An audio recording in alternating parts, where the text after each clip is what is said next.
Welcome to the Learning Pines YouTube. We hope this video helps. You start by preparing credentials and permission. This is critical. In Google Cloud, enable the Google Docs API and configure the OAuth consent screen so scopes are allowed. Without consent, the flow will fail. Once done, create an OAuth client ID, then copy its client ID and secret. In N8n, open credentials, add Google OAuth to credentials, paste values, and set the redirect URI. Make sure to include the docs scope, then save and run the auth flow to grant access. Now build the workflow. Add a trigger, webhook, or schedule so you control when docs change.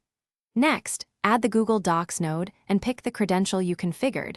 Choose an operation such as create or update and explain why you pick one. Create for new documents, update to patch an existing doc.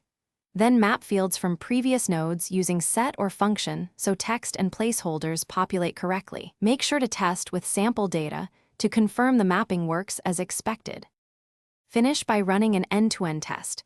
Trigger the workflow and open the Google Doc to verify edits. If it fails, inspect the N8n execution log and each node's output to see HTTP errors or permission denials.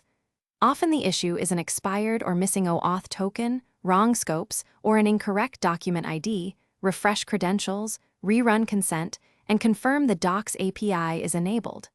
Once resolved, save the workflow and consider adding retries or error handlers. Thanks for watching. Consider subscribing if we helped you.